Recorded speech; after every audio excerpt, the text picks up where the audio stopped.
Thanks, Ian. Nice to be on with you all this evening. Thank you very much for coming on. So, yeah, just to reiterate Ian's words at the start there, and then the invite email that you would have received. Tonight is for those clubs, as Ian says, who will be required to register players from next season and haven't potentially had to do so far. So that could be for a range of reasons. It could be that you play outside of the RFU leagues, or maybe you're coming into the RFU leagues for the first time this coming season. It's also so it's to go through the basic types of registration and the roles that you will need at your clubs to be able to do that. So you may already have registrars at your clubs, even though they haven't been potentially too active because you haven't registered players before, or you may be completely starting from scratch, and that's fine if that's the case because we'll be running through that with you shortly. So Ian's going to take you through in a few minutes the roles that you will need to be able to do that, the permission levels that you would also need to be able to do that. I'll then take you through the player registration process, and there are a number of registration types that are coming out in the summer when we go live with all this. And the type that we're going to focus on tonight is the most basic level that a player would need to do to register with a club. If for some reason you want to get a little bit further into the different types of registrations, which are for the clubs and the teams further up the pyramid, so to speak, then there's a range of webinars starting next week where you'll be able to come along and have a look at those also. We'll also be looking at a club registration approval. So the players, as I'm sure you've heard, will be registering to play for their clubs, and that will be accepted or declined and processed by the club registrar. So we'll take you through those steps as well.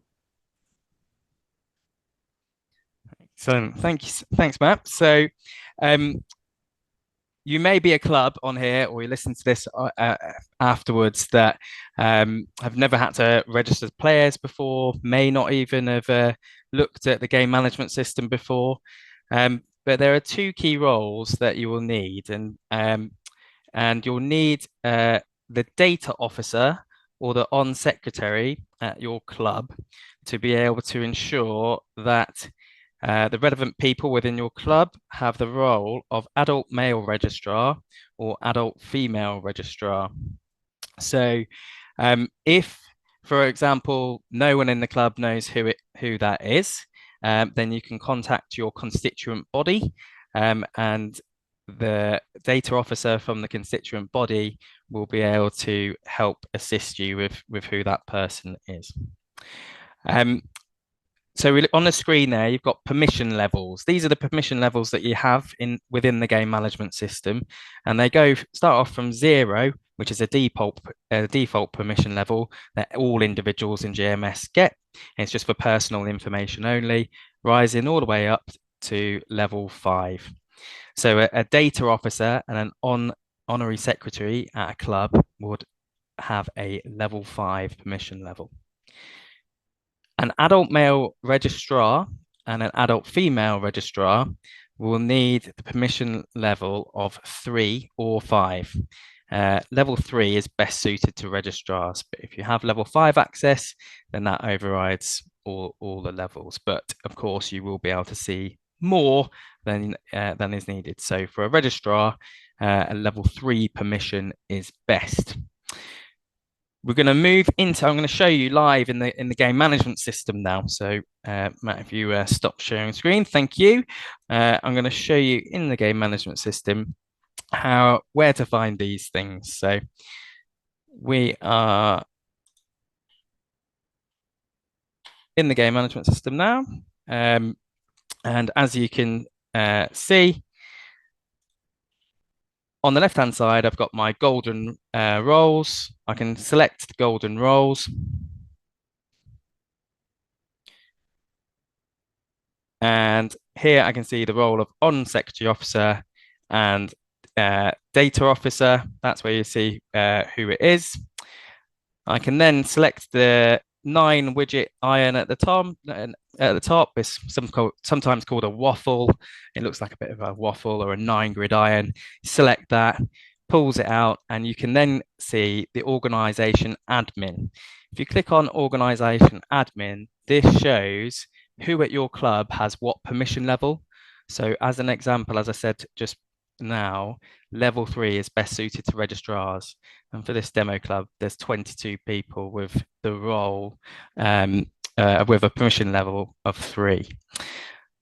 So I'm now going to give you an example of a person, and we're going to assign them the role of adult male registrar and the role of adult female registrar. So to do that, I click on that waffle again, if you notice what I did, and I selected people. So we're in the people dashboard.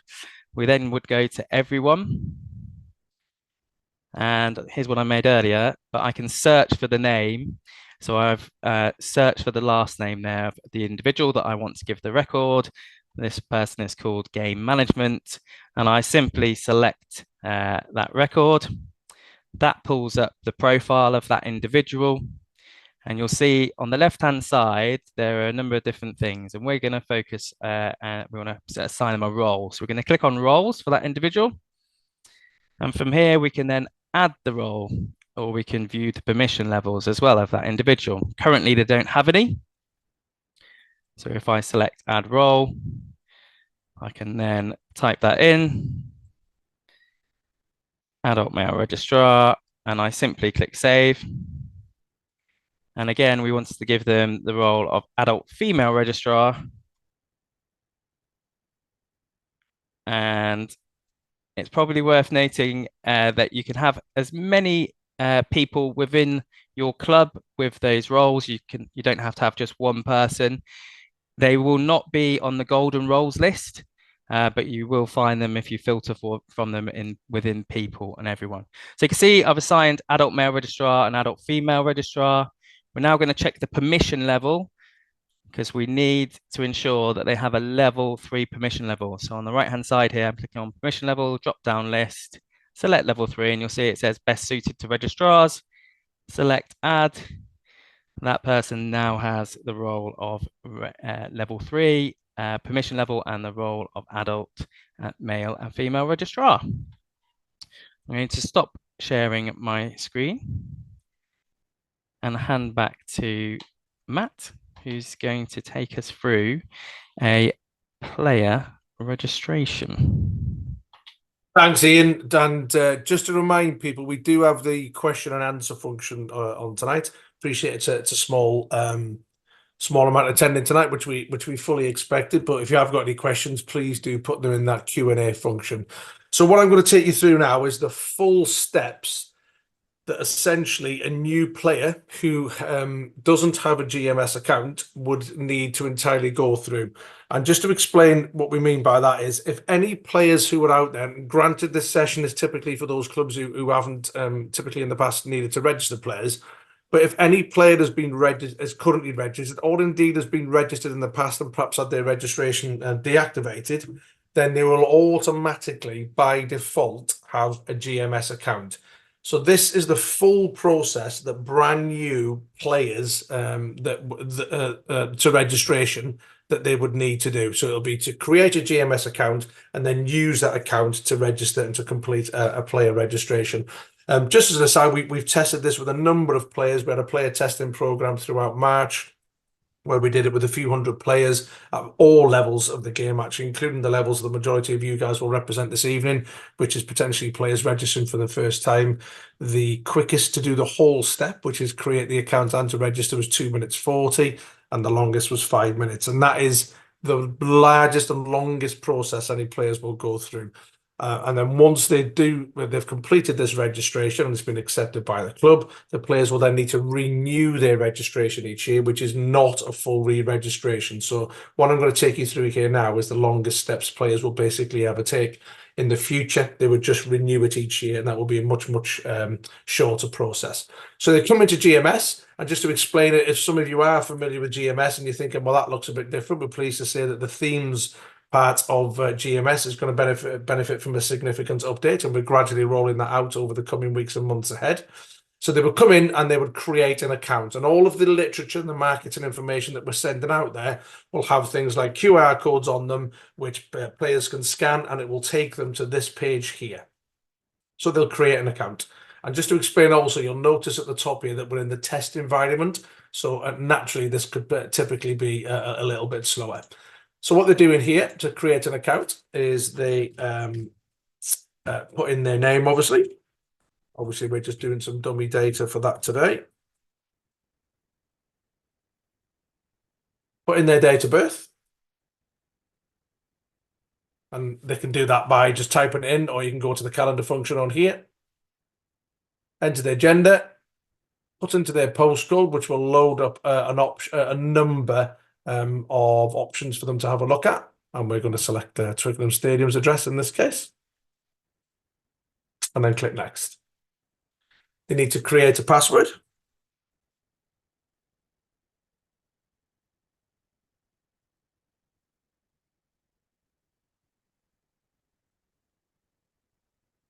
The next need to come down is to do some privacy notice exercises and some waivers. And then click next again. That then will start to create them an account in GMS. And like I say, if they're existing players, if they've been registered in the past, or indeed if they're volunteered or they've got any kind of GMS record, they'll not need to complete this this step. They'll then have their account created, and then what they need to do is they need to find the organisation that they wish to register to play for. And in this example, we're going to find Sale Sharks. Give that a search, and that obviously returns the club there. They select on that club. And that is this player now part of that as an organisation. So just to recap the two things that we've done there, that player has created a GMS account, which they've then used to join the organisation of Sale Sharks. And we'll now use the function here. You'll see what has popped up for them is register now. You'll see some old terminology there, which will be updated when this is released from the test into the actual go live environment. And then we click on, unsurprisingly, register now. This will open up the player registration details form. They can put in some details here about their playing position should they wish to. The medical note, and it's really important that you'll see as we go through the material that's getting released in the weeks ahead, is that some registration types will allow some players to register and play for more than one club. And whenever they do that, they will always need to redo the medical note section, because that's an exchange between each organisation that they join when they move as a player potentially. They fill in their emergency contact details. Then we go through the waiver exercises. And then we can either hit submit top right, or we can scroll to the bottom and click submit. And there you go. That's it. So that is the longest that anybody needs to do, but largely at the clubs that you guys are representing this evening. So the more kind of like lower ends of the base of the foundations of the pyramid. So if you've got a player who was playing counties 3 or below in the men's game, level 9 and old money, and in the women's game, national challenge 2 and below, which is level 5 in the women's game and below. And by below, we mean everything outside of that. So that would be the highest level, right down to friendlies, to merit tables, merit leagues, CB Cup competitions, anything like that.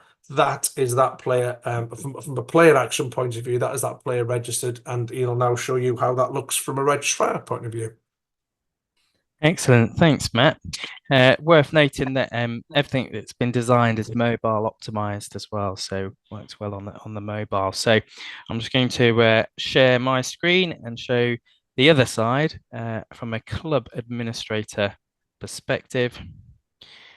You can see I've come in as the administrator onto my personal dashboard, and on the right hand side, because I've got the role of adult male registrar, but I've also in this scenario got the role of adult female registrar and age grade registrar. So that's why I can see pending senior men's registrations, women's, and age grade. If I did not have age grade registrar, I wouldn't see that. Likewise, if I didn't have adult female registrar as a role, I would not see that. So I'm just going to click refresh because we just made that, and you'll see that that's just changed from 3 to 4 with Matt's addition of Timmy Tommy, who we can see has popped up into this list. So we can see I've got 4 players there, and their status, we'll just slide along here, is pending. So it's amber and pending. So that's for me to approve. So I just simply select Timmy Tommy, and you've got an approve registration or reject registration option. If I select reject registration, it offers a number of drop-down reasons as to why. So that will go sent back to that player, or I can approve this registration. So I'm simply going to approve the registration, and away we go. And as you can see, that's now disappeared from that list.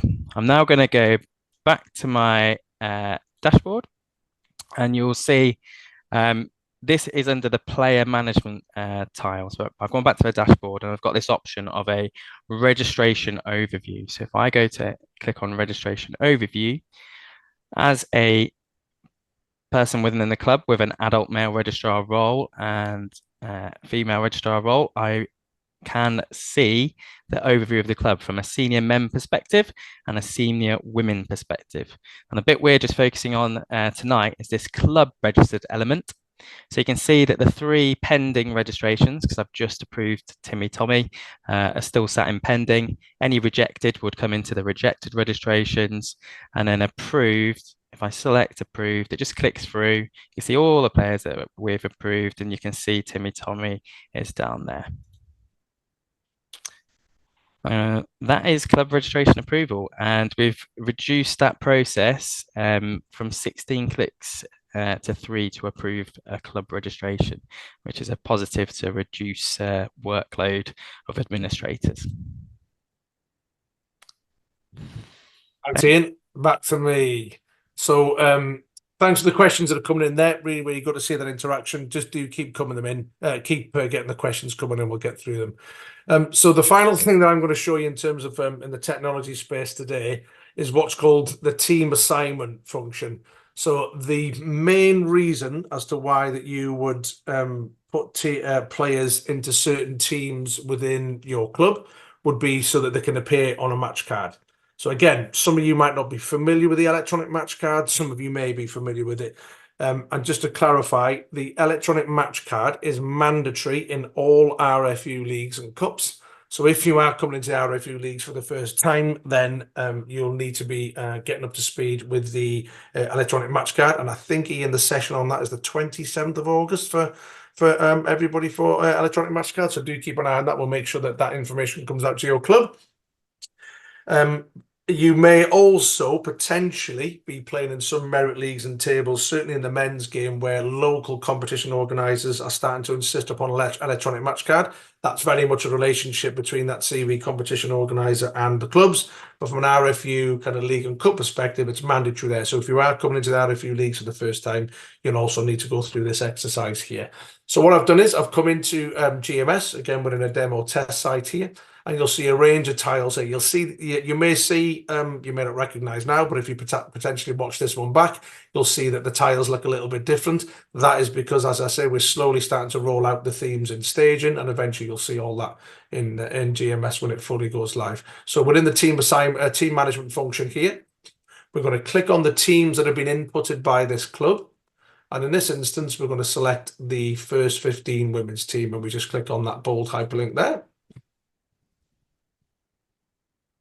Once your players are registered, they will essentially come into this space here, which is all club players on the menu on the left-hand side. We're going to click on that. In this case, because it's a test site, then there's obviously not too many players that are in it at the moment. But what we're going to do is assign test female to their first 15 women's team. And in doing so, we click on the little circle on the left-hand side. And you'll see here, top right, that the functionality and the buttons have expanded. So I'll just untick that so you can see that again. So if you come in here and you think, I can't see where to assign the player to the team, you first need to select the players or indeed the player or indeed the players, because you can do them all, or you could do multiple ones down a list. You select the player that you want to, and then you click on assign to team. And then what that process is going through now is it's pulling that player who's done that registration. The club registrar has accepted that player.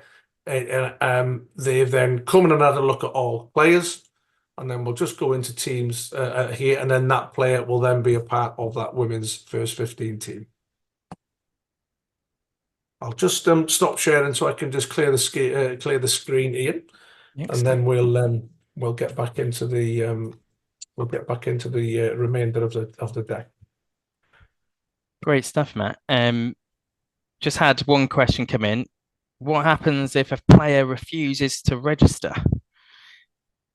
Yeah, it's a really good question. I mean, what we need to be clear about is that you'll see when this is launched and when the regulations come through, is that it is in regulation that all players play in all formats with a non-contact variant coming April 25, but all formats and all levels, all of our member clubs will be required to register to play.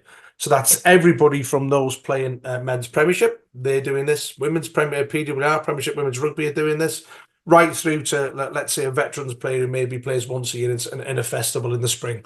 Every single player is going through the process that we showed you earlier on. So if they want to play rugby, then by regulation, they would need to register to play.